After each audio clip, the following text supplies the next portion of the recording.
Are you feeling anxious about your ever-increasing to-do list? Do you feel like your day starts with overwhelm and ends with guilt? Do you ever feel like you've done enough? Let me show you how to carve out moments of calm on a daily basis in 4 easy ways. I'm Justine Clark, founder of Well with Justine.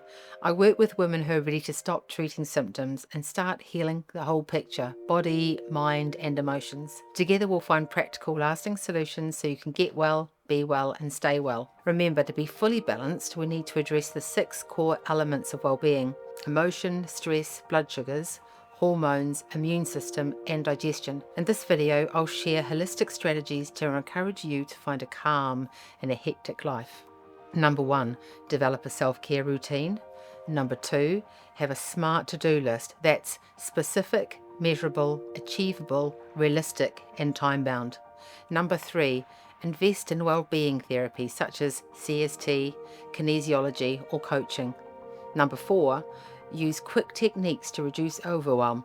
I'll show you one of these later on. First up is creating self-awareness around your health. What if we start the day by checking in with our body battery? How much energy do you have? And how much have you got to do today? Why not kickstart your morning with 10 minutes of meditation or reading with a cup of tea? It helps to punctuate the day with mindful moments and rest, like yoga nidra or a 10-minute nap, especially if your diary is packed or you're feeling low in energy or mood. Steve Bartlett from the Diary of a CEO says, anything that costs your mental health is too expensive. Look elsewhere. You're going to tell me you don't have time, and I understand because I felt exactly the same way. But if we really unpack the issue, it's often about prioritization. Could you shave off one episode of a box set so you can take a 15-minute lunch break? Or what about go for a 15-minute walk mid-afternoon and get ahead of that energy slump? We only have now and the present moment. So it really comes down to learning how to be present to our needs. This is not a one-size-fits-all approach.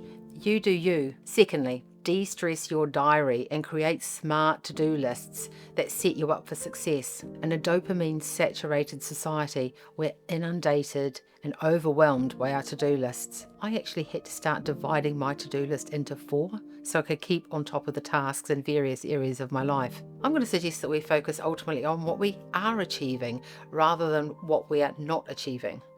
It also pays to plan the day according to your biorhythms. So if you're a morning person, do the heavy lifting in the morning and vice versa in the afternoon. Also, let's streamline our lists with smart objectives. For example, are you feeling overwhelmed about social media posting and end up doing nothing? Well, here's my smart strategy. Specific. Monday morning post about your meditation class. Measurable. Set a time and decide a theme for the week. For example, post between 9 and 10 a.m. Achievable. Post something within your skill set that you can do within 30 minutes. Realistic. Set yourself a posting goal that you can reach. Once a week is better than nothing. Time bound. If you're struggling to make the plan stick, set an alarm the following Monday. That will stop you in your tracks. End the day with a to-done list. Celebrate what you have done and what the priorities are for tomorrow.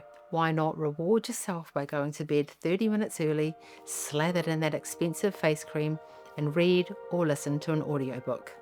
Thirdly, why not invest in wellbeing therapy? You deserve it. For those with anxiety, cranial sacral therapy can be a welcome relief.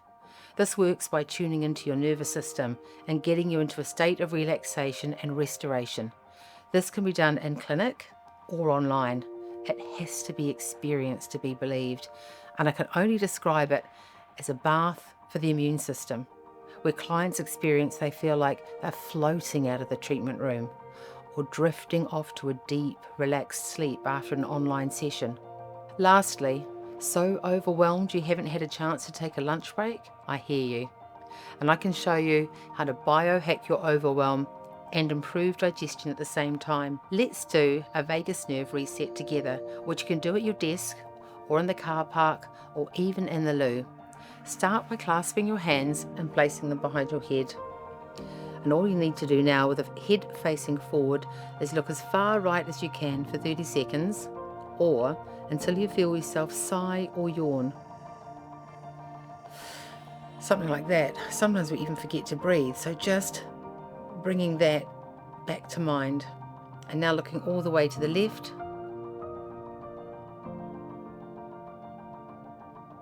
Really feel that settling into ourselves again when we do this. Lovely. Now, make yourself a cup of tea and have a bite to eat. Remember that even small moments of self-care can build resilience. Keep it flexible and organic, allowing for spontaneity in some hours of the day where you have nothing scheduled. Be patient. It takes 21 days to build a habit, and these small changes lead to big rewards. So what are you trying to build? And what help specifically do you need to get you there? If you're feeling constantly wired and overwhelmed, book a power down session with me to reset your nervous system and feel more focused, calm and clear. Your mind and sleep stats will thank you for it. Link below to book your spot.